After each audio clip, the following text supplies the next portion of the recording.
आपको आवाज़ क्लियर आ रहा है? ठीक है। अच्छा, सबसे पहले हम ये समझ लेते हैं कि गूगल एड्स हैं क्या। गूगल एड्स को हम पीपीसी एड्स भी बोलते हैं। पीपीसी स्टैंड्स फॉर पे पर क्लिक। ठीक है,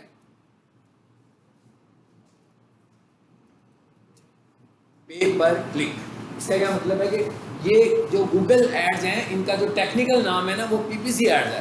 अगर आप कभी फेसबुक के ऊपर कोई जॉब अपॉर्चुनिटी देखोगे तो हो सकता है वो पीपीसी एड्स के मुतालिक लिख रहे हो कि भाई हमें बंदा चाहिए, एक एक्सपर्ट आदमी चाहिए जो पीपीसी एड्स को रन कर सकता हो, यानी पे पर क्लिक एड्स को रन कर सकता हो। अच्छा, पीपीसी एड्स हैं क्या असल में? तो इसके लिए मैं यूँ करता हूँ कि ज़रा इंटरनेट पर जाते हैं, और ऐड तो शायद डेस्कटॉप पे हमें इतने अच्छे नज़र ना आए, तो हम गूगल इमेजेस से ज़रा कुछ इन्फॉर्मेशन लेते हैं ताकि आपको एड्स कैसे नज़र आते हैं सबसे पहले वो दिखना चाहिए, और फिर हम ये देखेंगे कि डिफरेंस क्या है।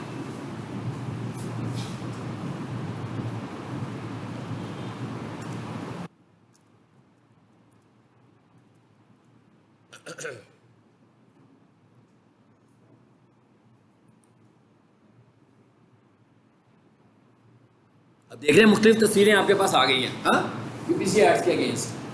अब क्या है, गूगल के ऊपर रैंक कौन करेगा? अगर मैं गूगल के ऊपर रैंकिंग की हायरार्की आपको बताऊं तो वो क्या है? सबसे पहले एड्स आते हैं, सबसे ऊपर एड्स आते हैं। क्यों एड्स आते हैं? इसलिए भाई कि कंपनी ने गूगल को पे किया, तो गूगल को पैसे दिए उन्हें कि भाई ये लो 1000 रुपया मुझसे ले लें और मेरे एड्स को टॉप पर दिखाएं।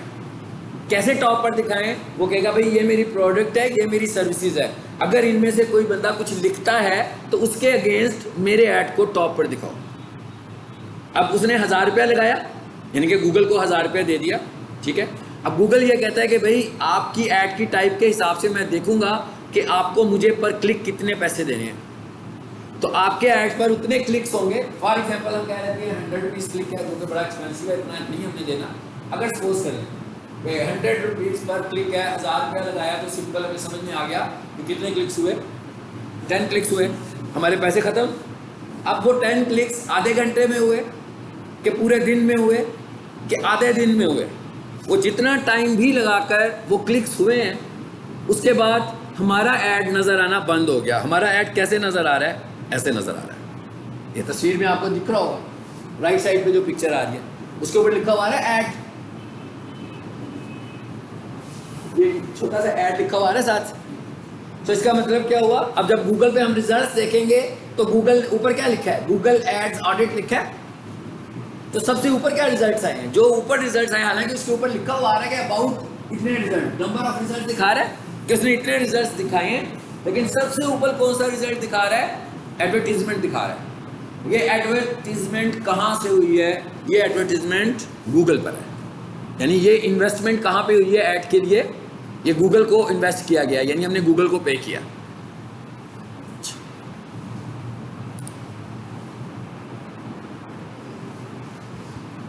एक और तस्वीर आ गई है,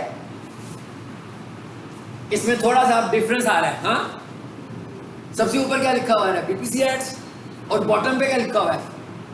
ऑर्गेनिक लिखा हुआ है,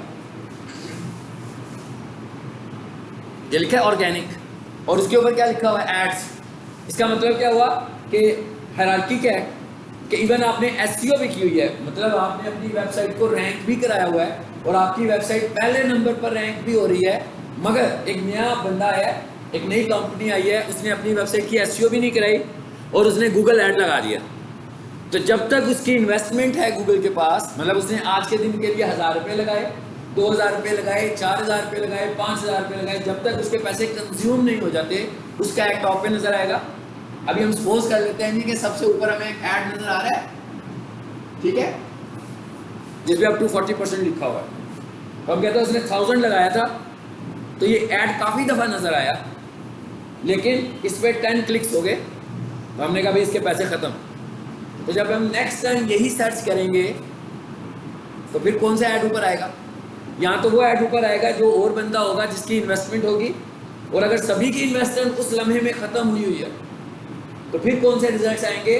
फिर ऑर्गेनिक रिजल्ट्स आएंगे, फिर रैंकिंग रिजल्ट्स आएंगे। अच्छा, अब एक क्वेश्चन जेन में आता है कि भाई फिर एसईओ कराने का क्या फ़ायदा हुआ? हाँ, आता है ना ये जेन में कि भाई इतनी मेहनत की, एक बंदे को पैसे भी दिए और उसने कहा कि 6 महीने में आप रैंक करोगे और पहले नंबर पर आ जाओगे, और फिर उसका हमें फ़ायदा क्या हुआ? अब हमें ये सोचना है कि क्या कोई बंदा साल भर, लाइफ टाइम, महीने में 30 दिन, हफ्ते में 7 दिन, दिन में 24 घंटे ऐड चला सकता है?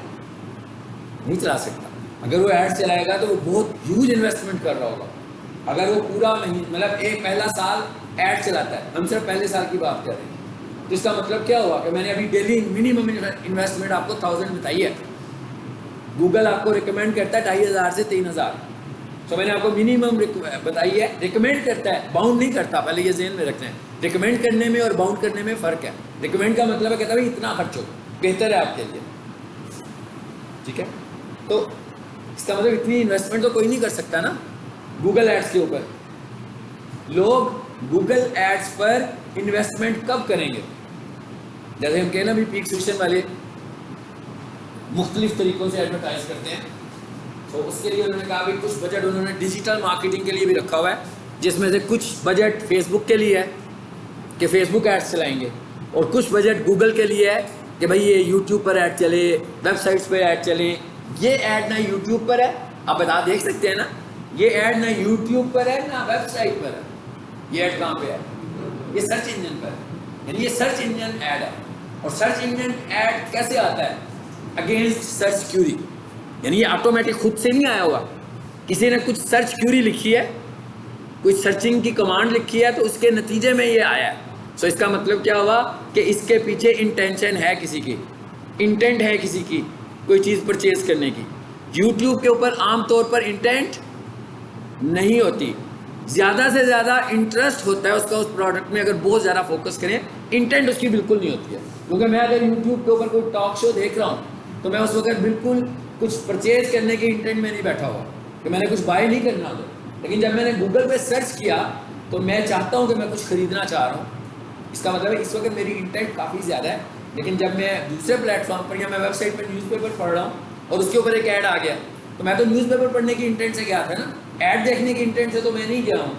तो हमें अंदाज़ा हो रहा है कि ये जो 2 एड्स हैं ये इंटेंट वाले ऐड नहीं है, बल्कि ये अवेयरनेस एड्स हैं। यानी हम यूट्यूब पर जो ऐड चलाते हैं हम कहेंगे ये अवेयरनेस कैंपेन है। हम वेबसाइट्स पर जो ऐड चलाते हैं हम कहते हैं भाई मैं रोज़ाना न्यूज़पेपर पढ़ता हूँ, ठीक है, तो वो क्या करते हैं कि भाई मैं जब भी न्यूज़पेपर पढ़ूँ अपना ऐड मुझे दिखा देते हैं। तो क्या हो रहा है, एक अवेयरनेस हो रही है उनकी। अब जब मुझे कभी ज़रूरत पड़ेगी तो मैंने इतनी दफ़ा उनका ऐड देख लिया है, उनका लोगो भी मुझे याद रह गया, उनका कंपनी नेम भी मुझे याद रह गया, कोई एक आदमी उनकी प्रोडक्ट भी मुझे याद रह गया। तो नेक्स्ट टाइम जब मुझे ज़रूरत पड़ेगी तो मैं उनके साथ इंटरेक्ट कर लूँगा, ठीक है। अच्छा, वापस आ जाए। अभी तो मैंने आपको थोड़ा सा बताया कि पीपीसी एड्स क्या होते हैं, समझ में आ गई है। एक तो हमें ये भी पता लग गया कि आमतौर पर हमने ये एड्स कहाँ पर चलानी है, सर्च इंजन पर, वेबसाइट्स पर और यूट्यूब पर। अच्छा, अब हमने सोशल मीडिया एड्स और गूगल एड्स को अलग कर देना। हमने ये नहीं समझना कि हमारे ये वाले एड फेसबुक पर नहीं चल रहे, हमारे ये एड्स फेसबुक पर नहीं चलने वाले, और हमारे जो फेसबुक एड्स हैं वो हमारे गूगल पर नहीं चलेंगे और गूगल के प्लेटफॉर्म्स पे नहीं चलेंगे। सो अगर हमने फेसबुक एड्स चलाने होंगे तो उसके लिए जो हमारे पास प्लेटफॉर्म है वो सोशल मीडिया के प्लेटफॉर्म होंगे, फेसबुक होगा, इंस्टाग्राम होगा। इधर मैं लिंक्डइन पर भी फेसबुक का ऐड नहीं चला सकता, लिंक्डइन के ऊपर अलग एड्स चलेंगे हमारे, जो लिंक्डइन के एड्स होंगे। और इस वक्त जो सबसे एक्सपेंसिव ऐड है वो लिंक्डइन का ऐड है, यानी वो कोई बहुत हाई प्रोफाइल बिजनेसमैन को लगाता है, हर कोई वो एड्स नहीं लगाता। जैसे फेसबुक के ऊपर तो आप $1 से इन्वेस्ट कर लेते हो, गूगल पर भी आप $1 से इन्वेस्ट कर सकते हो, लेकिन लिंक्डइन पर आप $1 से इन्वेस्ट नहीं कर सकते, वहाँ पर आपको ज़्यादा पैसों की ज़रूरत है, ठीक है। अच्छा, इसका मतलब क्या हुआ कि अब हमें ये समझ में आया कि गूगल पे जो रिजल्ट्स आ रहे हैं इसकी 2 टाइप्स हैं, एक ऑर्गेनिक और एक पेड। ऑर्गेनिक कौन से हैं, जिनकी एसईओ हुई है, और पेड कौन से हैं, जो गूगल एड्स हैं, सिंपल।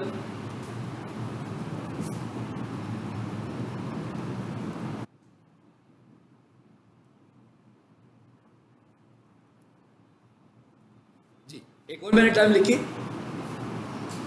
एसईओ एंड मैंने वर्सेस लिखा है एसईएम। एसईओ क्या चीज है? Search engine optimisation. कि हमने वेबसाइट को रैंक किया। इसका मतलब क्या हुआ कि मैं एक वेबसाइट ऑप्टिमाइजर हूँ, मैं एक एसईओ एक्सपर्ट हूँ। तो कोई बंदा मुझे कहेगा भाई ये मेरे 5 कीवर्ड्स हैं, 7 कीवर्ड्स हैं, 8 कीवर्ड्स हैं, 10 कीवर्ड्स हैं, इनके अगेंस्ट मुझे अपनी वेबसाइट को टॉप पे लाना है। मैं कोई भी पेड स्ट्रेटेजी इस्तेमाल नहीं करूंगा, बल्कि ऑर्गेनिक मेथड्स इस्तेमाल करूंगा। अब ऑर्गेनिक मेथड्स का मतलब क्या होता है? ऑर्गेनिक मेथड्स का मतलब है कि मैं गूगल के स्टैंडर्ड्स को फॉलो करूंगा ज़्यादा से ज़्यादा। तो गूगल को मेरी वेबसाइट अच्छी लगेगी तो वो मेरी वेबसाइट को टॉप पे लगा देगा, सिंपल। लेकिन जो एसईएम है, it is search engine marketing. SEM क्या चीज़ है?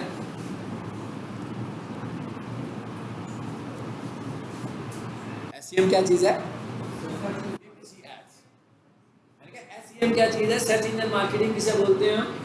पीपीसी एड्स को बोलते हैं। यानी अगर कोई बंदा कहना है कि उसने आपसे सर्च इंजन मार्केटिंग करवानी है, तो असल में वो आपको कह रहा है वो एड्स लगवाना चाहता है। कहाँ पे एड्स लगवाना चाहता है? गूगल पर एड्स लगवाना। फेसबुक एड्स की बात नहीं हो रही है। फेसबुक एड्स की इसका मतलब क्या हुआ कि चाहे सोशल मीडिया हो या गूगल हो, तो जब भी मार्केटिंग की बात होगी तो पेड होगी, और जब ऑप्टिमाइजेशन की सिर्फ बात होगी तो ऑर्गेनिक होगी। सो इसका मतलब अब हमारा टॉपिक क्या है? पीपीसी, पेपर क्लिक, ठीक है। अब हम इस पर आ जाते हैं वापस। अब जो पीपीसी एड्स हैं उनको हम आजकल क्या कहते हैं? Google ads. अगर मैं बहुत पीछे चला जाऊं तो इसको बोलते होते थे एडवर्ड्स। बहुत पुरानी बात अगर हम करें, मतलब ये लॉन्च हुए थे 2000 में, फिर ये आगे 2004 तक ये इसी नाम से चलता होता था, एडवर्ड एड के नाम से, ठीक है। मे बी कोई बंदा आज भी आपको इसी नाम से इसको इंट्रोड्यूस करवाए, गूगल एडवर्ड का मतलब है गूगल एड, लेकिन अब गूगल ने इससे छोड़ दिया हुआ है। बिल्कुल ऐसे ही जैसे नवंबर 22 में गूगल बिजनेस प्रोफाइल बन गई थी गूगल माई बिजनेस से। यानी पहले उसका नाम क्या था? गूगल माई बिजनेस, फिर उन्होंने उसके नाम को चेंज कर दिया और वो बन गई गूगल बिजनेस प्रोफाइल। इसी तरीके से गूगल एडवर्ड अब पुराना नाम है, ये भी गूगल एड्स के लिए यूज होता है, ठीक है। अब इसका नया नाम क्या है? वो गूगल एड्स है। इसका मतलब क्या हुआ कि सबसे पहले हमें क्या चाहिए? सबसे पहले हमें गूगल एड का अकाउंट चाहिए। एड चलाना है ना हमें, इसका मतलब क्या हुआ? गूगल एड का अकाउंट बनाना पड़ेगा हमें। अब गूगल का अकाउंट, कोई सा भी अकाउंट हो गूगल का, उसके लिए हमें क्या चाहिए? एक जीमेल, मतलब गूगल का कोई भी अकाउंट हो तो हमें रिक्वायरमेंट क्या है? एक जीमेल अकाउंट की रिक्वायरमेंट है। सभी का जीमेल अकाउंट होता है। इसका मतलब आपका गूगल एड अकाउंट कैसे बनेगा? जीमेल अकाउंट्स के साथ बनेगा, ठीक है। अब जरा आगे चलते हैं।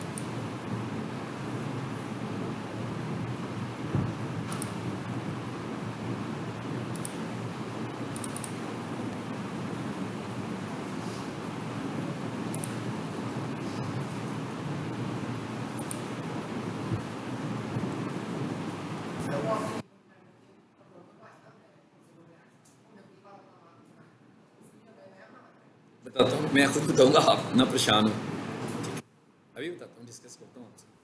अब हम कहाँ जाना चाह रहे हैं? गूगल एड में जाना चाह रहे हैं, ठीक है। तो एक तो मैंने डायरेक्ट URL लेवल पे लिख दिया ads.google.com। एक तो ये तरीका है गूगल एड में जाने का। इस पे मैं एंटर करता हूँ और एक न्यू टैब में जाते हैं।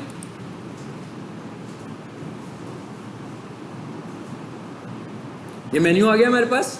आप देख रहे हैं मेरा जीमेल खुला हुआ है। आपका जीमेल ओपन होना चाहिए। जब आपने एड्स में जाना है तो आपका जीमेल खुला होगा। आप देख रहे हैं ना मेरा जीमेल ऑन है, आपको आइकन नजर आ रहा है एम का बना हुआ। इसका मतलब है मैं जीमेल से कनेक्टेड हूँ, इसमें लॉग इन हुआ हूँ, लॉग ऑफ नहीं हूँ।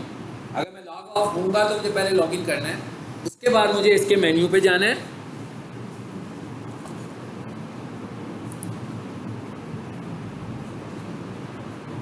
और यहाँ पर हमें मिलेंगे, ऑप्शन मिलेगा गूगल एड्स का। जरा देखें है,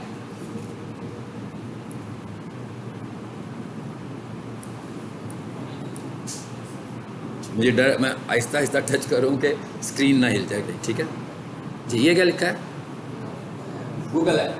एक तरीका तो ये है, मैं इस अकाउंट से क्योंकि गूगल ऐड चला रहा हूँ तो ये ऑप्शन नजर आ रही है, इन ऑप्शन भी तभी नजर आती हैं, गूगल के पास बहुत सारे कंपोनेंट्स हैं। सो ये सिर्फ टॉप पर वही दिखा रहा होता है कि जो उसको पता होता है कि यहाँ बहुत ज़्यादा लोग उन्हें इस्तेमाल करेंगे, या उन्हें जो कॉमनली मैं इस्तेमाल करूँ उनको पहले दिखा रहा होता है। सो फॉर एग्जाम्पल इसका मतलब क्या हुआ कि आप अपने मेन्यू में जब जाओगे ना तो आपको यहाँ पर गूगल ऐड तो नहीं मिलेगा किसी को, क्योंकि अभी तक आपने गूगल ऐड रन नहीं किया एक दफ़ा भी, तो आपको यहाँ से गूगल ऐड नहीं मिलना। कहाँ से मिलना है, मैं और नीचे आ जाता हूँ और ये लिखा हुआ है मोर फ्रॉम गूगल।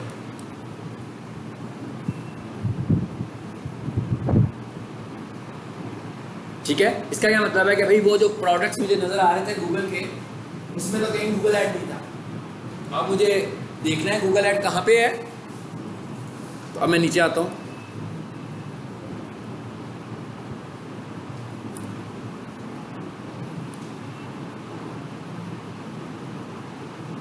जरा ही नीचे चले गए लगता है जी। ये क्या लिखा हुआ है, ब्राउज ऑल प्रोडक्ट्स। मैं कहता हूँ भैया मुझे सारे प्रोडक्ट्स इकट्ठे ही दिखा दो। हाँ, पहले उसने वो कॉमन दिखाए थे, अब मैं उसे कह रहा हूँ सारे दिखाओ। इस पर क्लिक करते हैं और अब जरा नीचे आते हैं।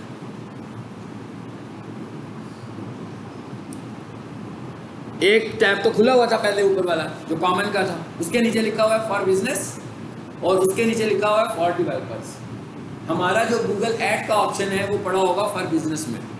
तो इसका मतलब क्या हुआ कि हम फॉर बिजनेस, यानी आप अपने जीमेल पर जाओगे, आप फॉर बिजनेस पर आएंगे तो आपको गूगल एड्स का ऑप्शन मिल जाएगा।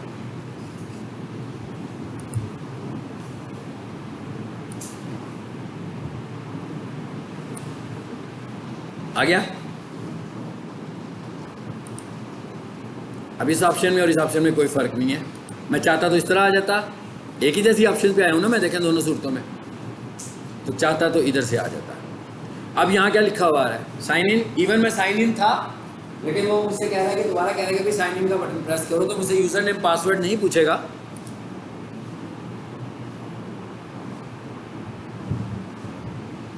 ये मुझसे उसने इसलिए नहीं पूछा क्योंकि मैं ऑलरेडी साइन इन हूँ। आप 20 अपने ऐड अकाउंट्स बना सकते हैं, अपने अकाउंट में 20 गूगल ऐड अकाउंट्स बना सकते हो। ठीक है जी, इधर आ गए हम। ये आ गया हमारे पास गूगल ऐड अकाउंट। अच्छा, 2 अकाउंट्स के नीचे लिखा हुआ है सेटअप इन प्रोग्रेस। इसका क्या मतलब है, वो मैंने क्रिएट किया हुआ है लेकिन अभी मैंने कंप्लीट नहीं किया, बीच में रखा हुआ है, इसलिए वो सेटअप इन प्रोग्रेस है। इंफॉर्मेशन कंप्लीट करूंगा तो वो 2 अलग से ऐड अकाउंट्स बन जाएंगे। सो मैं इस अकाउंट पे क्लिक करता हूँ। अकाउंट को याद कैसे रखना है, उसके आगे एक नंबर लिखा हुआ है। आपने अपने अकाउंट को ऐसे याद रखना है, लेकिन हम बाद में चाहें तो उसका नाम भी चेंज कर सकते हैं। उसको भी हम देखते हैं कि नाम कहाँ से चेंज होता है।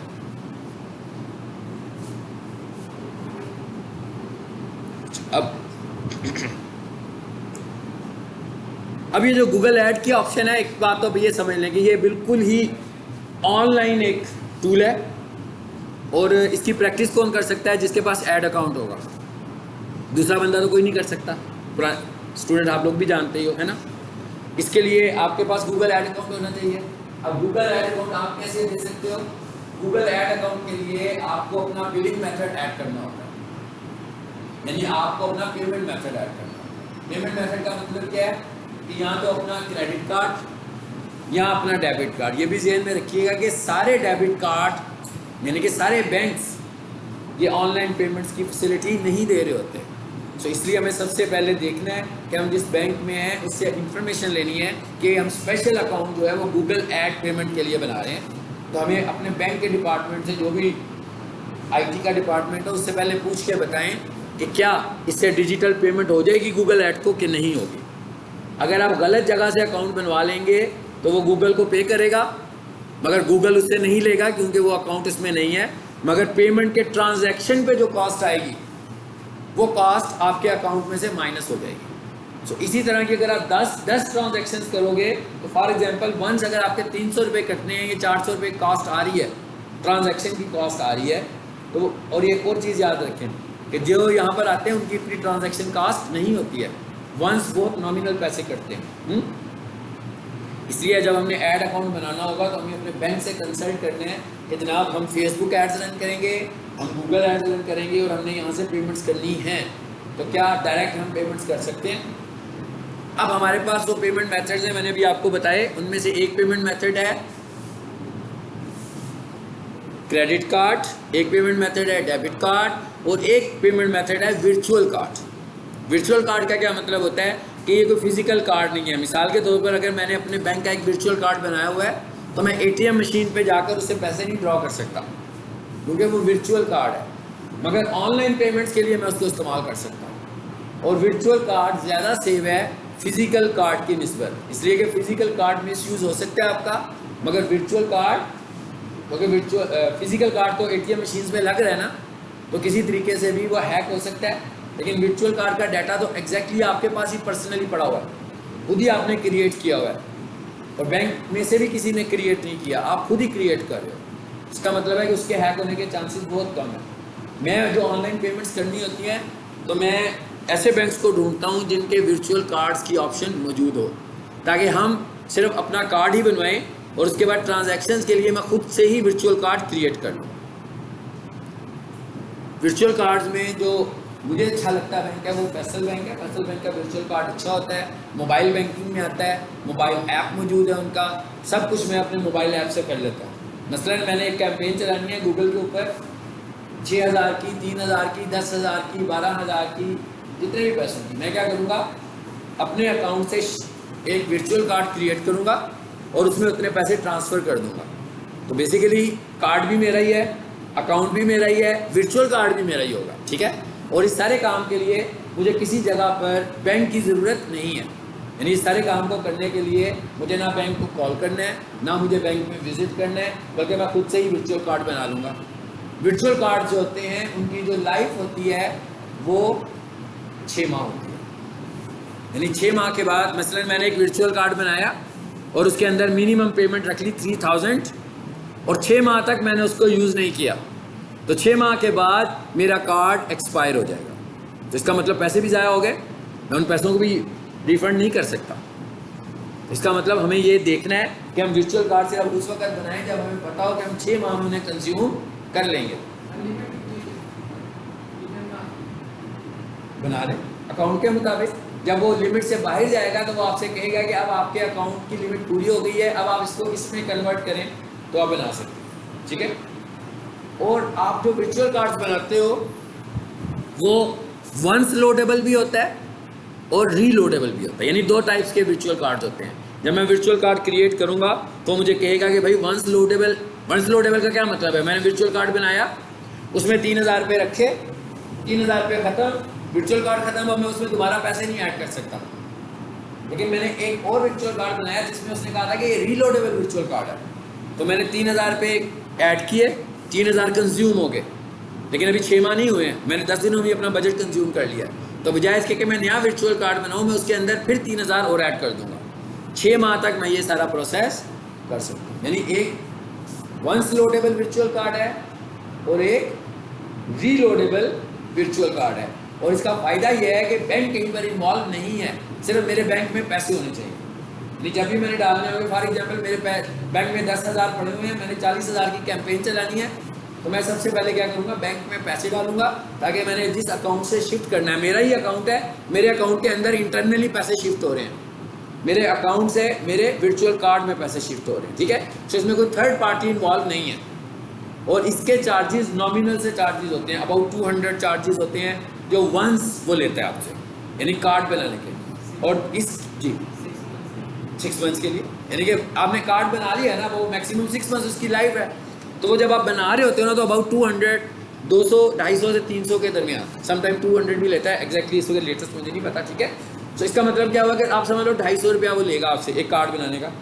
अब बेशक उससे आप 10,000 की एडवर्टीजमेंट करने लगे हो, बेशक आप उससे 5,000 की एडवर्टीजमेंट करने लगे, ठीक है।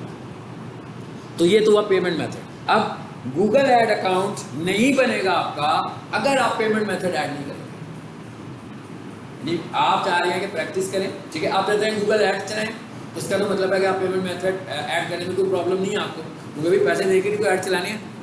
लेकिन आप चाह रहे हैं कि अभी जरा प्रैक्टिस कर ली जाए गूगल एड्स की, लेकिन एड्स नहीं चलाना चाहते, इसके लिए भी आपको पेमेंट मेथड ऐड करना पड़ेगा। लेकिन एक चीज़ ध्यान में रखेंगे, मिसाल के तौर पर मेरे बैंक में जो मैं वर्चुअल कार्ड ऐड कर रहा हूँ या जो मैं अपना कार्ड ऐड कर रहा हूँ उसमें 3000 रुपीज़ पड़े हुए हैं और मैंने अपना गूगल ऐड अकाउंट बनाया और वर्चुअल कार्ड ऐड कर दिया, ठीक है, और 3 महीने तक मैंने कोई एडवर्टीजमेंट भी नहीं किया, लेकिन मेरा गूगल ऐड अकाउंट तो एक्टिव है, तो मेरे कोई पैसे नहीं कटेंगे। ज़हन में रखना है आपने। यानी इसका मतलब ये नहीं है कि मैंने गूगल ऐड को अपना कार्ड दे दिया तो शायद मेरे पैसे कटेंगे या कार्ड ऐड करने से पैसे माइनस हो जाएंगे। आपके पैसे सिर्फ उस वक्त कटेंगे